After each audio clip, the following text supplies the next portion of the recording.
Hey, welcome back. Today I'm going to be hydrodipping a P90 Les Paul kit from Solo Guitars using Rust-Oleum 2X paint. It's not the best paint to use, but yeah, let's get it going.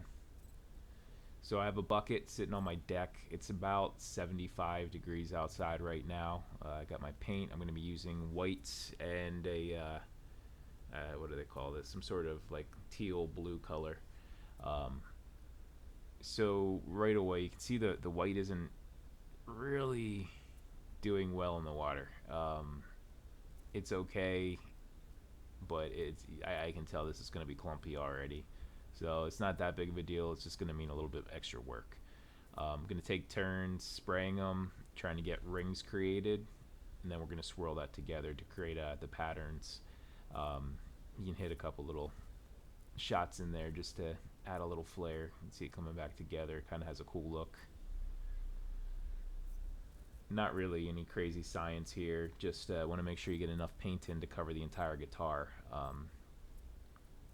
I do think that I've got a couple more cans of this 2X. I'm going to do a Duosonic, but I don't think I'm going to be using this kind of spray paint again. It just doesn't seem to do well on top of the water. It floats well, but it just doesn't really come together. It kind of clumps. It dries fast. So I don't know. I think in the future I might try Krylon or one of the other brands and see how it does.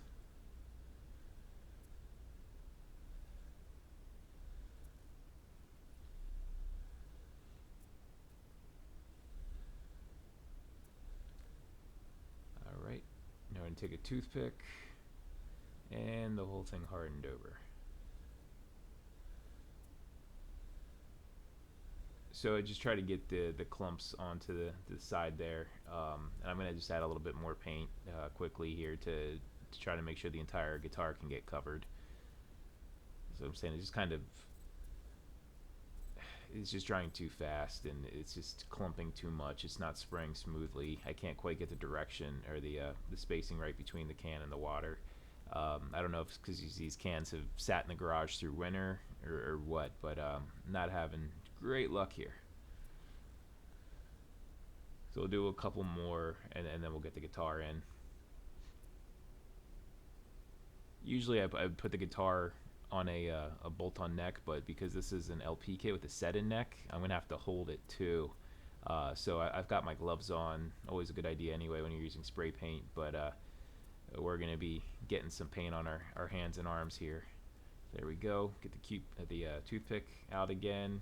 Get it swirled.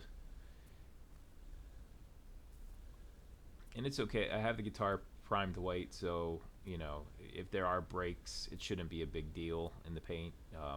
It should just kind of add to the pattern a little bit more. Here we go. I went a little bit hard there. Probably should have gone in a little softer. I'm swirling it a little bit, twisting it to try to change up the pattern. Once again, I can't bolt the neck on or a stick here, so I'm just going in with my hands.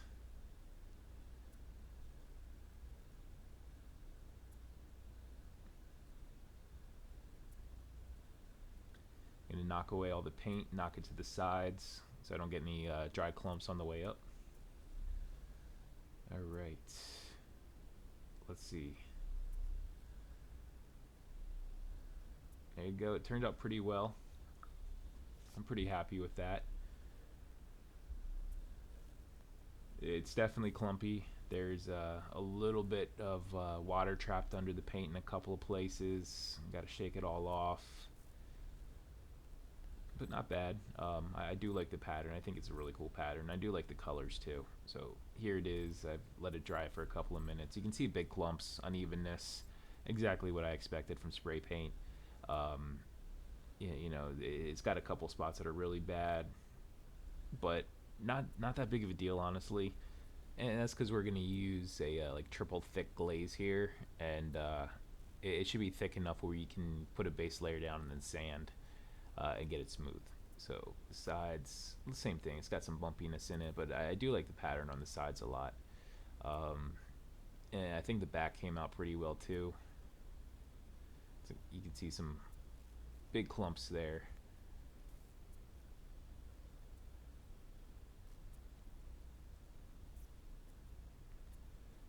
So here we go. Here's that triple thick glaze I was talking about, and I'm never using this stuff again. It takes forever to dry and never dries super hard.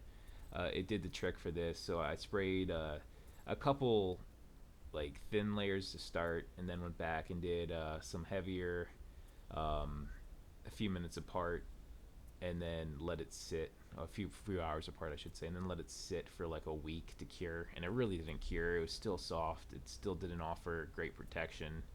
I don't know, not a great finish for guitars. So next, we let this cure for about a week, and we're just gonna sand. We're just rubbing down all of those clumps, knocking them all down, knocking them all back, and that triple thick glaze is going to protect the color that is flat and let us really get in there and knock off all the high spots and smooth it out. So we're gonna do the whole guitar 400, and then I went back and I sprayed it again with a triple thick glaze, another like 3 coats. I let it sit for another week, and then I knocked it all down again with 400 grit sandpaper. It's repetitive, so I didn't film the whole process, but there you go. I mean, you can see it a pretty immediate difference with the first sanding. A lot of places got knocked down. A lot of places starting to smooth out. You know, it looks a little rough right now because you can see a little bit of the paint smearing on top of the finish. But that's another great thing with putting the glaze on first, or finish on first, as just a thin layer, is that paint will wipe right off of there. And you're going to be left with like your color's still vibrant and bright, not like the spray paint running all together. So there you go. That's after a few rounds of finish sanding, and then you know, probably 6 more layers of that finish. And we're going to polish this thing up.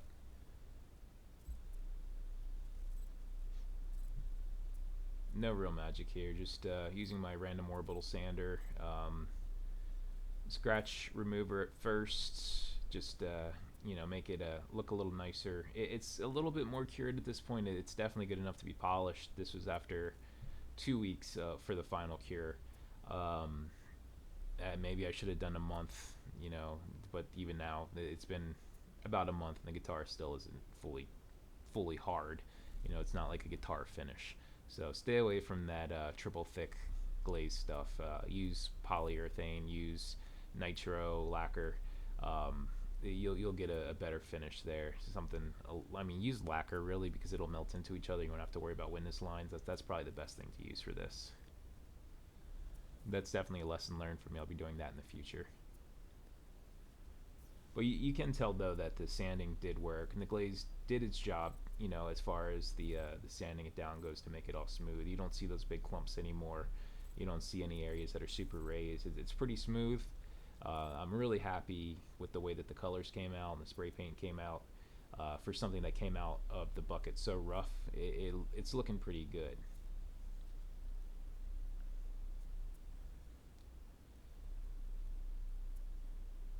Just more polishing, more polishing. And this is just bringing out that shine. We're trying to get to a mirror finish, and got a little crazy. I went ahead and dipped the pickup covers on the P90s, as well as the neck. So I've never done a full neck before. I did the headstock, and I was like, let's just do the whole neck. Why not? What do we got to lose here? So we'll flip this around here, and there you go. Thank you for watching. Make sure you subscribe. Check out my other videos.